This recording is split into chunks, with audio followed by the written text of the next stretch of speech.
In 1989, audiences met a darker, more personal James Bond in License to Kill. Welcome to Golden Era Stars, where we look back at the unforgettable cast of this classic film then and now in 2026. When License to Kill reached theaters in 1989, Timothy Dalton stepped into the role of James Bond with a commanding presence that marked a bold shift for the franchise. At 43 years old, he delivered a serious and emotionally charged performance that focused on determination and quiet strength rather than gadgets or light humor. His interpretation brought a deeper, more human dimension to the iconic spy, leaving a lasting impression on audiences and making this version of Bond feel truly relatable to longtime fans of the classic series who had followed the character for decades. In 2026, Timothy Dalton is 80 years old. Looking back from today, his portrayal of James Bond in License to Kill stands as one of the most intense and personal takes on the character, capturing the hearts of audiences who had longed for greater depth in the role.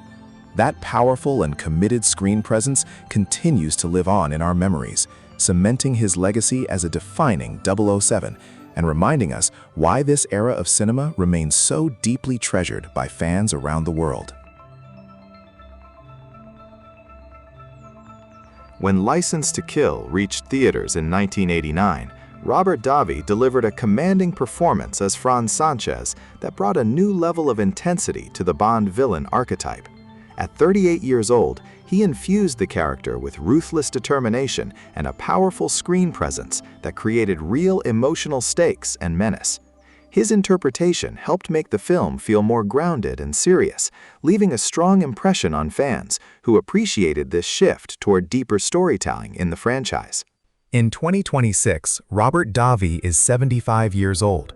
Looking back from today, his portrayal of Franz Sanchez in License to Kill stands out as one of the most convincing and threatening villains of the era, capturing the attention of audiences who valued authenticity in their heroes and foes.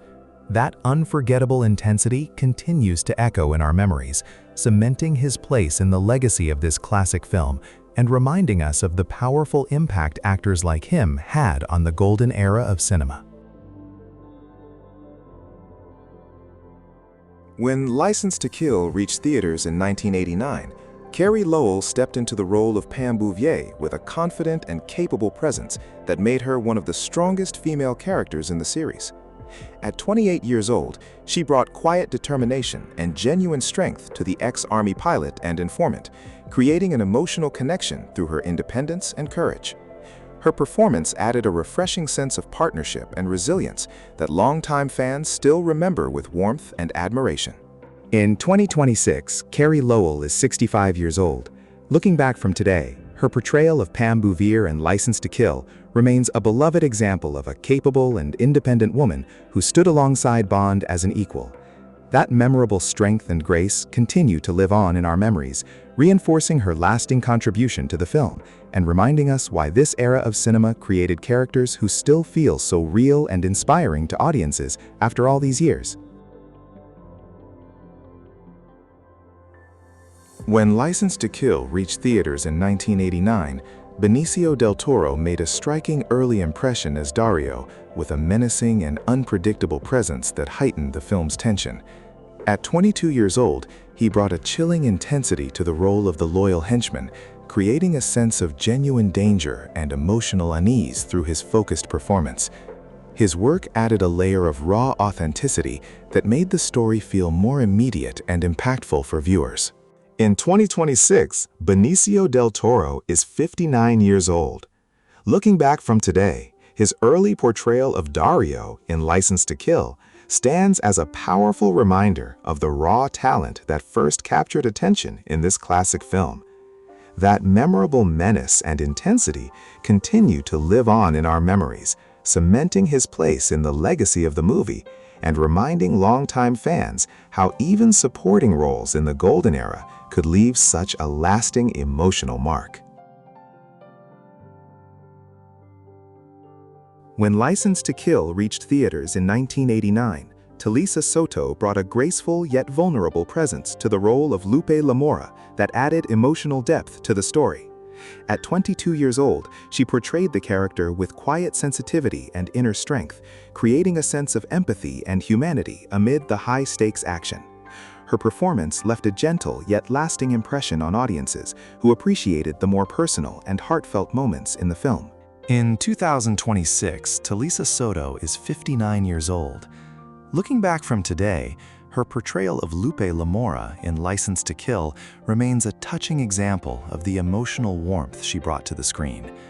That gentle strength and vulnerability continue to live on in our memories, adding to the rich legacy of this classic film and reminding us why the human connections in Golden Era cinema still touch the hearts of fans after all these decades. When License to Kill reached theaters in 1989, Anthony Zerbe delivered a seasoned and authoritative performance as Milton Crest that enhanced the film's sense of danger and intrigue. At 53 years old, the veteran actor brought a calm yet sinister presence to the role, creating emotional unease through his precise and controlled delivery. His work added credibility and depth that helped make the world of the story feel more real and compelling to longtime viewers. In 2026, Anthony Zerbe is 90 years old. Looking back from today, his portrayal of Milton Crest in License to Kill stands as a fine example of the veteran skill that enriched so many classic films.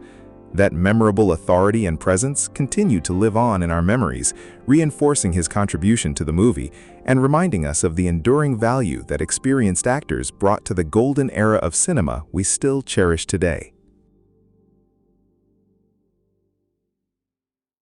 When License to Kill reached theaters in 1989, Desmond Llewelyn returned as the beloved Q with his familiar, warm presence that brought continuity and comfort to the Bond series.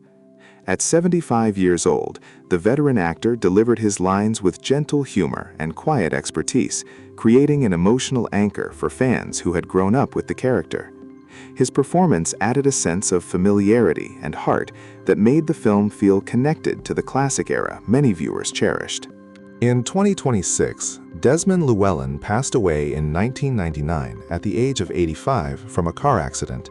Looking back from today, his portrayal of Q in License to Kill remains a fond reminder of the gentle intelligence and enduring charm he brought to every appearance. That warm and reliable presence continues to live on in our memories, cementing his legacy as the definitive Q and reminding us why his contributions to the golden era of cinema are still treasured by longtime fans around the world. When License to Kill reached theaters in 1989, David Hedison brought a trusted and steady presence to the role of Felix Leiter that added emotional support and friendship to Bond's journey. At 62 years old, he portrayed the CIA agent with quiet loyalty and calm strength, creating a genuine sense of partnership that longtime fans appreciated. His performance helped ground the story with warmth and reliability that made the high-stakes action feel more personal and real. In 2026, David Hedison passed away in 2019 at the age of 92 from natural causes. Looking back from today, his portrayal of Felix Leiter in License to Kill stands as a heartfelt example of the loyal friend who stood beside Bond through danger. That steady and comforting presence continues to live on in our memories, reinforcing his lasting contribution to the film and reminding us of the enduring bonds that made Golden Era stories so meaningful to audiences. When License to Kill reached theaters in 1989, Frank McRae delivered a strong and memorable performance as Sharky that added toughness and heart to the supporting cast. At 48 years old, he brought a no-nonsense attitude and loyal energy to the role, creating an emotional connection through his straightforward presence. His work helped give the film a grounded feeling that resonated with viewers who enjoyed the more realistic side of the story. In 2026, Frank McRae passed away in 2021 at the age of 80 from a heart attack. Looking back from today, his portrayal of Sharky in License to Kill remains a vivid example of the reliable ally who brought strength and sincerity to the screen. That solid and memorable presence continues to live on in our memories, adding to the rich legacy of this classic film and reminding us why supporting characters from the golden era still hold a special place in our hearts. When License to Kill reached theaters in 1989, Everett McGill created a tense and believable presence as Ed Killefer that heightened the film's sense of betrayal and danger. At 44 years old, he portrayed the corrupt agent with subtle menace and cold calculation, adding emotional weight to the story. His focused performance helped make the conflict feel more immediate and personal for longtime fans of the series. In 2026, Everett McGill is 81 years old. Looking back from today, his portrayal of Ed Killefer in License to Kill stands as a sharp reminder of the quiet intensity he brought to complex supporting roles. That memorable tension and realism continue to live on in our memories, cementing his place in the legacy of the movie and reminding us of the depth talented actors added to every scene in the golden era of cinema. When License to Kill reached theaters in 1989, Wayne Newton made a striking cameo as Professor Joe Butcher that brought unexpected charm and personality to the story. At 47 years old, the popular entertainer infused the role with his signature stage presence, creating a memorable moment that added color and surprise. His appearance gave fans a delightful touch of familiarity that enhanced the film's unique atmosphere. In 2026, Wayne Newton is 84 years old. Looking back from today, his portrayal of Professor Joe Butcher in License to Kill remains a fun and colorful highlight that longtime viewers still recall with a smile. That charismatic and lively presence continues to live on in our memories, adding a special sparkle to the film's legacy and reminding us how even brief roles in the golden era could leave a lasting and joyful impression. When License to Kill reached theaters in 1989, Priscilla Barnes brought a warm and graceful presence to the role of Della Leiter that added a touching emotional layer to the story. At 35 years old, she portrayed Felix Leiter's wife with gentle sincerity and quiet strength, creating a genuine sense of love and happiness amid the tension. Her performance gave longtime fans a heartfelt moment of humanity that made the film feel more personal and complete. In 2026, Priscilla Barnes is 72 years old. Looking back from today, her portrayal of Della Leiter in License to Kill remains a lovely reminder of the warmth and tenderness she brought to the screen. That gentle and sincere presence continues to live on in our memories, adding a special emotional touch to the film's legacy and reminding us why even smaller roles in the golden era of cinema could leave such a lasting and comforting impression on audiences. Thanks for watching. If these classic faces brought back warm memories for you, please give the video a like and subscribe to Golden Era Stars for more journeys into the past.